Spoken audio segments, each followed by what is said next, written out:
तुमको स्वागत जनाऊँगी। आज आमर विषय है राइट टू कन्स्टिट्यूशनल रेमेडीज। आम जो फंडामेंटल राइट्स पढ़ुं मौलिक अधिकार पढ़ुं तार शेष अधिकारटीए संवैधानिक प्रतिकार अधिकार जहाँकि आर्टिकल 32 रे वर्णना कराई। पिला माने जदि तुमको प्रीवियस गुड़ाक जानवर अच्छी आ बाकी फंडामेंटल राइट जानवर अच्छे ताहले तुम्हें ये वीडियो सीरीज आगुआ पार्ट गुड़ाक देखिपर। ताहले आस जानिबा जे राइट टू कन्स्टिट्यूशनल रेमेडीज कौन जहाँकि आर्टिकल 32 अंडर रे वर्णना कराई। साधारणतः आमको मौलिक अधिकार देछि आमर संविधान। जदि मौलिक अधिकार क्षुण्ण हुए से मौलिक अधिकार कौन सी कारणवशतः आमे जदि पाई न पारो बा एंजॉय न करि पारो ताहले ए जो right to constitutional remedies article 32 आमको एम्पावर करुछि। आ विरोध रे आमे सुप्रीम कोर्ट रे द्वारस्थ हो पार सुप्रीम कोर्ट रे दायर करि पारिबा हमर पिटिशन जहाँ भी आमर क्षुण्ण होइछि अधिकारटा आमे जो विषय रे करिछनी ताकू आमे जाइपर सुप्रीम कोर्ट को। देख जानिबा आर्टिकल 32 कौन ना right to get the fundamental rights protected is in itself a fundamental right. केते आश्चर्यर कथा देख, ये निजे गोटे fundamental right to constitutional remedies ये निजे फंडामेंटल राइट ही मौलिक अधिकार होगी सी अन्य मौलिक अधिकार को सुरक्षा देव। ये वेरी इंपोर्टेंट परीक्षा आसे पिला माने मन रखिथबो जे आर्टिकल 32टा निजे मौलिक अधिकार होगी अन्य मौलिक अधिकार को मध्य सुरक्षा दे। Doctor B R. आम्बेडकर जो आम संविधान पिता जहाँ को कहू तांको अनुसार बा according to doctor B R. Ambedkar ये जो अधिकार को सी heart and soul of the constitution कहते। वेरी इंपोर्टेंट पिला माने ये प्राय परीक्षा आसे जे heart and soul of the constitution को अधिकार टी कह जाए से आर्टिकल 32। ता बादे सुप्रीम कोर्ट कौन कही ना article 32 is a basic feature of the constitution. Supreme court अनुसार ये आर्टिकल 32 है बेसिक फीचर कन्स्टिट्यूशन रो। It can not be abridged or taken away even by way of an amendment of the constitution. या को ये जो संवैधानिक प्रतिकार अधिकार को आम अमेंडमेंट द्वारा बाहर कर जानी रद्द कर जानी एमतीका अधिकार रखी ये आर्टिकल 32। देख ये जो आर्टिकल 32 4 प्रोविजन कंटेन्स करे। इट कंटेन्स 4 प्रोविजन्स कौन ना right to move the Supreme Court by appropriate proceedings for the enforcement of the fundamental right is guaranteed. जदि तुम फंडामेंटल राइट जहाँ तुमको संविधान देछि ताहा जदि तुम क्षुण्ण होछि ताहले तमे ई जो प्रोविजन अंडर रे सुप्रीम कोर्ट को जाई परिबो। बुझिपारछ पिला माने जदि हमर संवैधानिक अधिकार बा मौलिक अधिकार क्षुण्ण होछि ताहले आमे सुप्रीम कोर्ट रो द्वारस्थ होई परिबा। द्वितीय प्रोविजन कोन अछि Supreme Court shall have power to issue orders direction writs. It includes ये कौन कह ना ये से कहूँ तुम जो मौलिक अधिकार को रक्षा करने सुप्रीम कोर्ट तार पावर यूज कर से ऑर्डर बाहर कर डायरेक्शन दे पार रिट्स जहाँ को आम आज्ञादेश कहूँ। पूर्व आग को तुमको डिटेल्स पढ़ी कि जानी था 5टा रिट्स अच्छी ना कौन कौन हेबियस कर्पस बंदी प्रत्यक्षीकरण जहाँ कह जाए ना ए कौन तुमको जोर जबरदस्ती किए नहीं गोटे बंदी करके रखी सी है हेबियस कर्पस तुम अधिकार से तुम हेबियस कर्पस अनुसार सुप्रीम कोर्ट रे दाखल हो पार।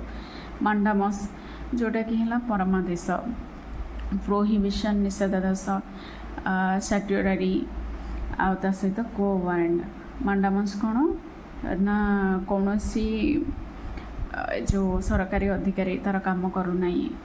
ताकू सी जो निर्देश देवा से है मांडामस। प्रोहिबिशन कौन ना प्रोहिबिशन अंडर रे जे कौन से हायर कोर्ट तार लोअर कोर्ट को आदेश दे पारिबो। स्टैट्यूटरी कौन से देखिले गोटे लोअर कोर्ट भूल राय दौची बा लॉ बाहर दौची संविधान अधिकार को क्षुण्ण कर स्टैट्यूटरी यूज हो पार। को वारंट कौन ना अधिकार पुछ जे तुम कौ कारणवशत गोटे सरकारी चाकरी पाइछ से कौ अधिकार रे पाइल तुम सेटा को पचारि पारिबो से है को वारंट।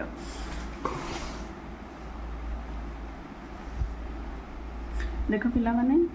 थर्ड प्रोविजन कौन अच्छी ना parliament can empower any other court to issue right orders of all kinds does not include high court because देखो parliament can empower any other court आमर संविधान रे जेतिकी भी कोर्ट अच्छी बा आमर भारत रे जहाँ जेतिकी भी जुडिशियरी अच्छी सिस्टम से अनुसार पार्लियामेंट सुप्रीम कोर्ट ऑर्डर दे पारिबो सुप्रीम कोर्ट रिट रो अधिकार अच्छी बा तुम क्षीण हेले जो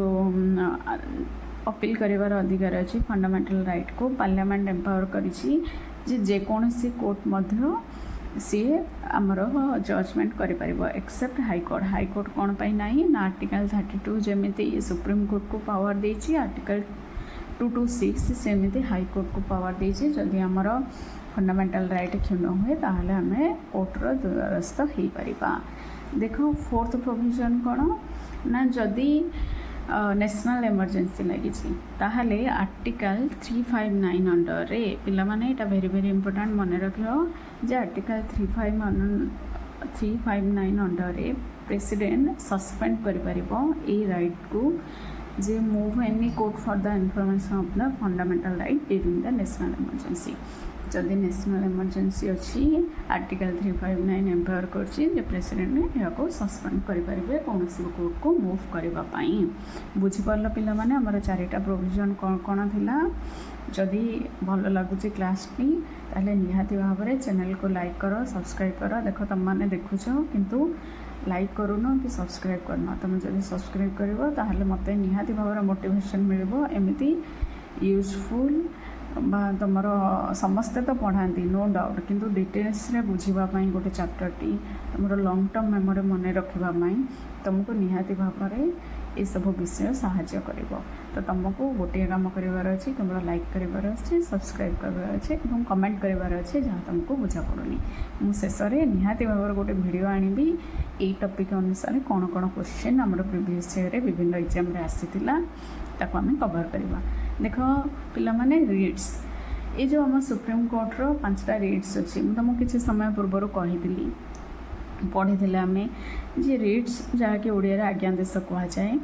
आर्टिकल 32 अंडर सुप्रीम कोर्ट रो पावर अच्छी रिट्स जारी करने आर्टिकल 226 अंडर हाई कोर्ट रो पावर अच्छी जे 5टा रिट्स को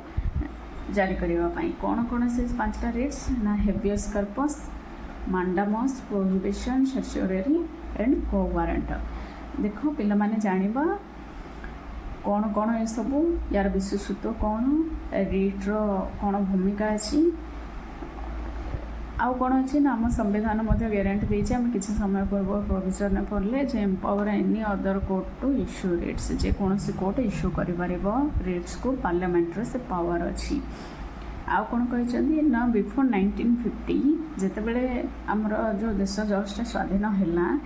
केवल 3टा कोर्ट रे अधिकार थिला इश्यू करिवार ना सी है बॉम्बे हाईकोर्ट कलकाता हाईकोर्ट एवं मद्रास हाईकोर्ट ये 3टा कोर्ट रो ही थिला अधिकार ये करने रेट्स जारी करने पिला माने देख पिला माने रेट्स गुड़ाक आसी कौटू ना ये burrowed from the English law रू आसी अच्छी the rate जुडिक्शन of the Supreme court differ from the high court जो आमर रेट दिखाई 226 अंडर हाई कोर्ट को दिखाई अधिकार आर्टिकल 32 अंडर सुप्रीम कोर्ट को दिखाई सी 3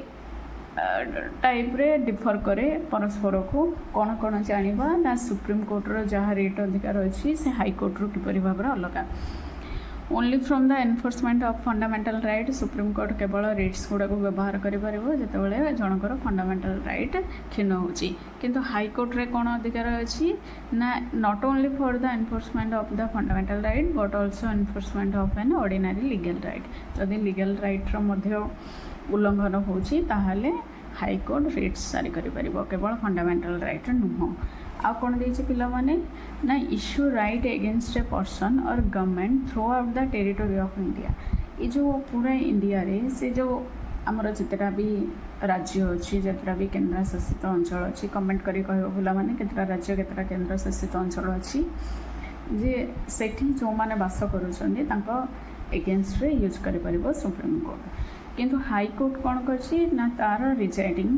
तार एरिया जेतिकी अच्छे से ही से जुरिस्ट्रिक्शन दे पारिबो आ कौन कही Supreme Court may not refuse to exercise writ jurisdiction जे सुप्रीम कोर्ट मना करनी रिट व्यवहार करना नहीं कहीं आम प्रथम ही पढ़ले जे फंडामेंटल राइट्र सुरक्षा देवार अधिकार आर्टिकल 32 फंडामेंटल राइट अधीन ही अच्छी तो सुप्रीम कोर्ट मना करें किंतु हाईकोर्ट चाहिए से मना कर जो रिस्ट्रिक्शन को एक्सरसाइज करने बुझीपार पाने तुम मैंने जे सुप्रीम कोर्ट किभली भाव में डिफर कर अनुसार आम देखा गले जे सुप्रीम कोर्टर क्षमता अधिक रोचे कि बाटे देखा गले हाईकोर्टर अधिकार अधिक रोचे बर्तमान जाना जे स्कोप कौन मीनिंग कौन से जो रिट्स गुड़ाकर